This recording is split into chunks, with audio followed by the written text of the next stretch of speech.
Salut, moi c'est Paul. La vidéo que tu vas regarder est un extrait d'un podcast, alors tu peux quitter la vidéo et faire autre chose en même temps. Si tu veux retrouver l'épisode en entier, le lien est en description. Aujourd'hui, j'avais envie de te raconter un petit peu mon histoire avec le golf. Sur des parcours très jeunes en fait, avec papa et maman, j'ai touché à mes premiers clubs, je me suis baladé sur des parcours, mais enfin au début ce qui m'intéressait c'était surtout la voiturette.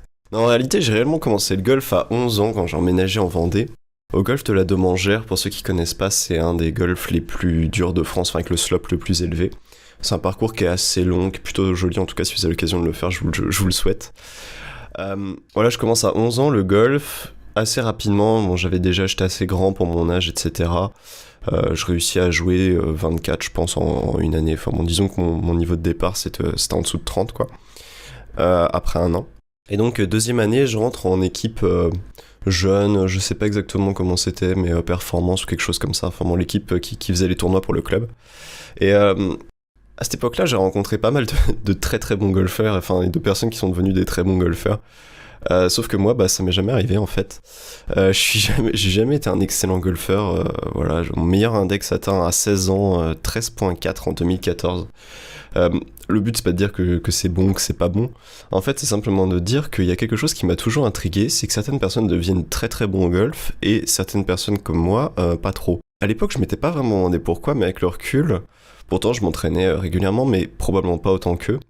Mais c'était surtout pour moi une question d'implication en fait. J'avais pas cette mentalité, mais je consommais pas de contenu golf en dehors des entraînements, je regardais pas de vidéos, j'écoutais pas de podcasts, etc. D'ailleurs, je sais même pas si ça existait trop à l'époque. Ouais, j'ai jamais eu cette motivation de devenir vraiment meilleur. Puis la fac est passée par là, les études, etc. En fait, en réalité, entre 18 et 23 ans, je joue, entre 2 et 3 18 trous par an. Et en fait, je m'y suis remis avec le confinement, comme beaucoup de gens, en 2021. Voilà, je me remets au golf, je me remets surtout à consommer du contenu golf, en fait, chose que je faisais pas avant. J'ai regardé surtout beaucoup de contenu en anglais, quelques contenus en français quand même, voilà, Florent Alès que vous avez pu voir passer sur le podcast, etc. Mais surtout du contenu anglophone. Et en fait, je me suis retrouvé là où c'était pas le cas avant, dans le contenu qui se faisait. Je trouve ça super intéressant, passionnant, motivant. Et là j'ai fait le pont et je me suis dit mais en fait c'est ça que j'avais pas à l'époque. Ce qui me manquait c'était ce contenu-là, ce contenu motivant, ce contenu inspirant, où il y avait pas de vision du golf dans ce qui m'était présenté, que ce soit entre mon prof, mes copains, etc. Il y avait pas de vision qui matchait avec moi en tout cas, avec la manière dont moi je devais apprendre et dont moi je m'améliorais. Et donc ouais, j'ai trouvé ces mecs sur YouTube, Golf Sidekick notamment, enfin bon il y en a plein. Qui prône une approche du golf beaucoup plus détente, beaucoup plus cool, mais surtout stratégique, etc. Moins basé sur le swing, la répétition, l'entraînement, etc. J'ai jamais trop été dans cette veine-là. Même si évidemment l'entraînement c'est indispensable un minimum, mais non, j'ai toujours été dans cette veine de se dire que si on prend pas plaisir à faire quelque chose, dans tous les cas ça marchera pas. Comme tous ceux qui ont essayé de faire de la muscu, qui se sont rendus compte que ça les faisait chier, ils ont jamais continué la muscu. Voilà.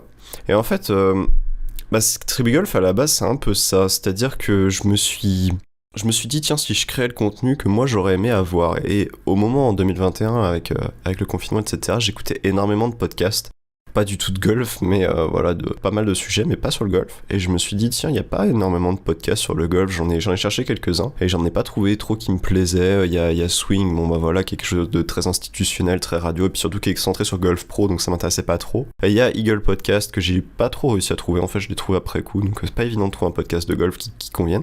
Je me suis dit du coup ouais, je vais créer ce contenu-là qui me plaît, puis en plus ça va me permettre de faire des interviews, et comme ça je vais pouvoir discuter avec les gens du milieu et essayer de comprendre en fait pourquoi les gens du milieu y sont, quelle est la passion qu'ils y trouvent, pourquoi est-ce qu'ils y ont terminé, quels sont les parcours qui amènent à bosser dans le golf, etc. Puis voilà, Tribu Golf c'est parti comme ça. Et puis en objectif sous-jacent, d'ailleurs pour ceux qui avaient lu sur le site web ma page de présentation, je le dis clairement, j'avais deux objectifs, c'était de renouer avec le golf, et le deuxième c'était de moi me motiver en fait, c'est-à-dire que je me suis dit si je me baigne dans le golf, je vais avoir qu'une envie, c'est d'aller jouer, je vais jouer plus, et puis je vais probablement m'améliorer, et j'aimerais bien m'améliorer quand même depuis le temps que je joue, voilà, ça me ferait plaisir. Et puis alors autant sur la partie m'immerger dans le monde du golf ça a super bien marché, d'ailleurs vous avez vu des épisodes régulièrement etc depuis, autant sur la partie progression du golf, je vais être honnête, ça a pas marché du tout. En fait en réalité j'ai pratiquement pas plus joué que les années d'avant, j'ai plus joué quand même, mais pas beaucoup plus. Je voulais faire beaucoup de compètes, j'ai dû en faire 3.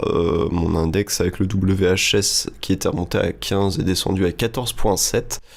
Donc ouais, autant dire que j'ai quasiment pas joué. Et donc voilà, je reste avec en fin d'année 2021 avec un sentiment un petit peu partagé, parce que d'un côté j'ai vachement réussi à lancer Tribu Golf, selon moi, le podcast en tout cas. Voilà, vous êtes un peu plus d'une centaine à me suivre régulièrement au moment où je vous parle, tout début janvier 2022. Et ça me fait extrêmement plaisir. En revanche, sur la partie motivation et goals, ça a pas du tout marché, en fait, aussi parce que bah voilà, je terminais mes études, j'ai fait des stages, j'ai fait des formations, etc. Donc j'ai été très très occupé. J'ai rendu mon mémoire, j'ai validé mon master, etc. Et voilà, j'ai pas eu le temps de jouer que je voulais. Puis surtout, j'ai pas trouvé ce que je cherchais, en fait. Et donc, à la suite de tout ça, ouais, je reste avec cet objectif un petit peu inachevé, un petit peu bâclé de chercher à devenir meilleur au golf. En fait, j'ai même pas réellement essayé. Voilà, ça va être mon objectif pour 2022. J'ai envie de passer à un chiffre. Pourquoi un chiffre ? Parce que je suis autour de 15 et que la prochaine étape, ce serait de passer à un chiffre. Aussi parce que mon papa, qui m'écoute probablement, a passé une bonne partie de sa vie à courir après le un chiffre. Il est parvenu, on est sorti, il est revenu, etc. Enfin bon, c'est un petit peu une quête familiale et puis ça me ferait plaisir d'entrer là-dedans. Voilà. Mais ouais, plus que ça, en fait, j'ai envie de passer outre ce qui, moi, m'avait manqué dans l'apprentissage du golf, qui est de jamais avoir eu de vraie méthode, en fait. Parce que quand j'ai appris le golf, bon bah voilà, j'étais en école de golf, j'avais 12 ans, mon prof il me disait tu tapes 50 balles, je tapais 50 balles, je me posais pas plus de questions comme tous les enfants. Mais à l'âge adulte, en fait, quand j'ai essayé de me reprendre à m'entraîner, je suis allé au golf, je passais 1 heure, en fait, je faisais comme d'habitude, quoi. Je tapais quelques balles, peut-être 2 sauts, après j'allais faire quelques approches, un peu de putting, au bout de 3 fois j'en ai eu marre, et puis j'ai arrêté de le faire, parce que bon bah voilà, moi tout ce qui me plaît c'est d'aller faire 18 trous, ou d'aller faire 9 trous, et puis voilà. Mais c'est probablement bien d'apprendre en jouant sur le parcours, mais voilà, j'avais pas de méthode en fait, à part si ce n'est jouer, quoi. J'ai vraiment envie de trouver cette méthode claire pour s'améliorer, parce que de mon point de vue, j'ai un swing qui me plaît, en tout cas qui me suffit. Je suis pas très régulier, mais je suis pas sûr que le problème vienne de la technique en elle-même. J'ai envie de trouver cette méthode pour avoir un jeu qui me ressemble et le jeu que j'ai envie d'avoir. Et gagner en régularité, certes gagner en niveau, mais ça c'est la conséquence, mais plutôt prendre du plaisir, faire les coups que j'ai envie de faire, aborder le parcours comme j'ai envie de l'aborder, etc. Et voilà, d'établir cette méthode claire, ça va être ça mon objectif pour cette année. Et même plus que ça va être d'implémenter une nouvelle philosophie de jeu, la philosophie qui m'a marqué, si vous avez écouté le dernier épisode avec Jean-Philippe Vaillant.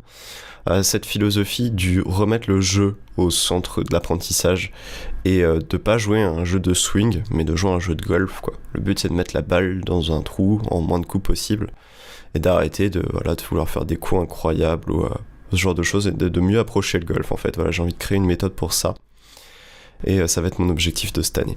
En 2021, j'ai clairement pas eu le temps. Par contre, en 2022, voilà, j'ai beaucoup plus de temps devant moi. J'ai monté mon auto-entreprise. Je fais du conseil en marketing. S'il y en a que ça peut intéresser, n'hésitez pas à m'écrire, que ce soit par mail ou sur LinkedIn.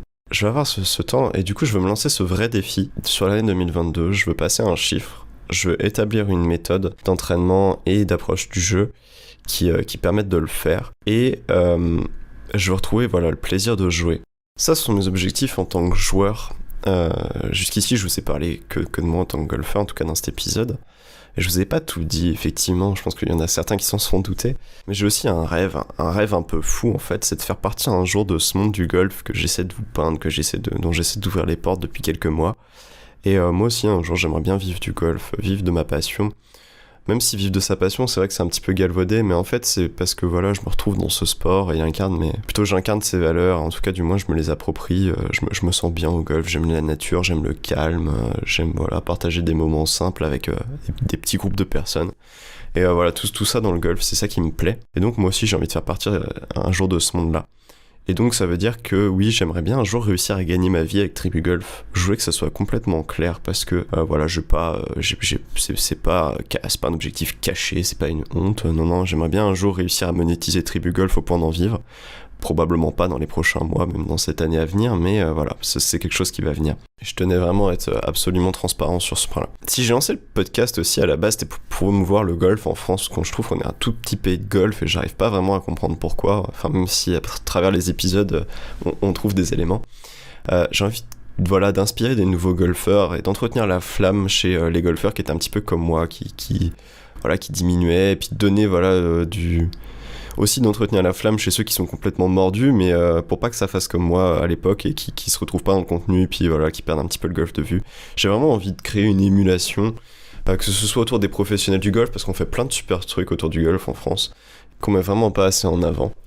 Et voilà, du coup, pour l'instant, je trouve que j'en ai pas assez fait, en fait. Quand on y pense, un épisode toutes les 2 semaines, c'est pas énorme. Du coup, en 2022, je peux tout de suite vous l'annoncer, il y aura un épisode de podcast toutes les semaines. On va passer sur un hebdomadaire, pas avec que des interviews, mais plutôt avec l'apparition d'un nouveau format qui durera autour d'une 15aine de minutes sur un sujet à chaque fois que j'enregistrerai en solo. C'est un format que je vais appeler compact. Oui, je sais, la blague était facile, mais en même temps, qu'est-ce que vous voulez, j'ai pas beaucoup d'imagination. Mais c'est pas la chose la plus importante que j'avais envie de vous annoncer dans cet épisode. En fait, un projet qui me tient beaucoup plus à cœur encore, c'est de lancer une newsletter quotidienne. Chaque matin, tu pourras recevoir un email avec pour but d'inspirer, d'apprendre ou de cultiver la passion du golf. Un email qui arrive chaque matin en même temps que le petit-déj et que vous pouvez lire avant de partir faire votre journée. Et voilà, mon but c'est vraiment d'écrire un email chaque jour pour le lendemain, et puis qui vous inspire, qui soit intéressant. D'ailleurs, tous les emails seront envoyés qu'une seule fois, donc pour le temps où vous ne serez pas abonné, voilà, vous les raterez, vous ne pourrez pas forcément les récupérer. En tout cas, c'est pas prévu pour l'instant. Mon but, c'est vraiment de vous partager tout mon processus de pensée pour atteindre mon objectif, parce que je pense que je suis pas le seul, voilà, à chercher sa propre philosophie du golf, à chercher des méthodes pour s'améliorer, à chercher ce qui a été fait, mais en même temps, on n'a pas forcément le temps, parce que le golf, ça reste une passion. Et voilà, on n'a pas forcément le temps de faire des recherches ou de s'intéresser, etc. Et on consomme du contenu facile à consommer. Et donc moi, mon but, c'est voilà, de vous écrire un mail qui se lit en 2-3 minutes tous les matins, où je vous partage tout mon process, où je vous propose des petits défis, petits entraînements, je vous raconte une histoire, etc. Voilà, du contenu inspirant, du contenu qui vous motive, et puis voilà, aussi une occasion d'échanger, parce que si je vous envoie un email, vous pouvez évidemment me répondre, on pourra en discuter, ce serait super intéressant. Du coup, quelques infos. Pour suivre sur ce que je vous disais tout à l'heure, à l'avenir, il y aura des offres payantes qui seront uniquement dans le club email. Ça sera à la fin des emails ou dans le cœur des emails. Voilà, le but, c'est pas de faire de la pub, mais je verrai comment faire. Mais il y aura rien de payant dans les épisodes des podcasts, en tout cas, ni dans les emails en eux-mêmes. Les emails seront pas payants, ils resteront gratuits. Mais il y aura du contenu payant pour ceux qui veulent, et évidemment sans obligation plus tard dans les mails. Bien évidemment, tu peux te désinscrire à chaque email. Depuis tous les emails en bas, il y a un petit bouton se désinscrire. Voilà, si tu tapes sur te désinscrire, tu seras désinscrit, tu recevras plus d'emails. Et surtout, chose très importante pour moi, la confidentialité est totale. Je ne partage jamais les emails avec qui que ce soit une marque, un ami ou qui que ce soit. Si quelqu'un veut faire passer un message, il passera par le club email, mais voilà, je ne vends pas d'emails, je ne communique pas les emails. La confidentialité là-dessus est totale. Voilà, donc si ça peut t'intéresser, le lien est en description et tu peux retrouver l'abonnement sur tribugolf.com. Il y a des boutons club email sur l'accueil ou sinon tribugolf.com/club email tout attaché. Voilà. Du coup, je vous dis à lundi prochain dans votre boîte mail pour ceux qui veulent s'inscrire. On commencera lundi les mails, voilà, pour vous laisser le temps de vous inscrire pour ceux qui écoutent ce podcast cette semaine. Donc voilà, la conclusion un petit peu de cet épisode, c'est vraiment ça. C'est de dire que ça fait des années que je m'entraîne, que je progresse un peu, mais j'ai jamais trouvé ce qui me faisait réellement accrocher et ce qui aurait pu réellement me faire progresser. Et mon but, c'est ça avec Tribugolf, c'est de créer des formats que moi j'aurais aimé avoir, des formats auxquels on peut s'accrocher, qu'on peut suivre, qui prennent pas forcément énormément de temps. Je sais que les interviews sont longues, mais ça peut s'écouter en voiture, etc. Et qui vous inspire et qui vous donne une méthode, etc. Vraiment trouver cette belle combinaison entre attiser la flamme de la passion du golf et puis trouver une étoile du Nord aussi à suivre pour progresser, donner des méthodes, donner quelque chose d'activable, quoi. Moi, ça fait un paquet d'années que j'ai cette idée, mais que j'ai pas réellement cherché. Donc là, je vais m'y mettre et je vous proposerai de vous partager toutes mes recherches. Je m'intéresse à de très nombreux sujets, notamment la psychologie, le développement personnel, mais aussi les neurosciences, le sport, la musique, etc. Et je compte bien croiser tous ces différents sujets pour en tirer des enseignements intéressants. Et vraiment, je vais essayer de traduire tout ce que je peux trouver de ces disciplines en des leçons concrètes, simples, pratiques, que vous n'aurez qu'à suivre pour progresser, prendre du plaisir comme moi, ou pour redécouvrir le plaisir du golf. Et voilà, on pourra en échanger, vous pourrez me donner vos conseils. J'ai pas la science infuse, j'ai pas la prétention de l'avoir. Par contre, j'aimerais réellement vous donner des blocs que vous puissiez vous approprier et que je construise une méthode et que vous pourrez suivre aussi également. Voilà, si le projet vous intéresse, il y a un seul point de rencontre, c'est vraiment le club email sur tribugolf.com, le lien est en description de l'épisode. Sur ce, moi je vous dis à lundi prochain pour une nouvelle interview sur le podcast. Bonne semaine à tous et bon golf.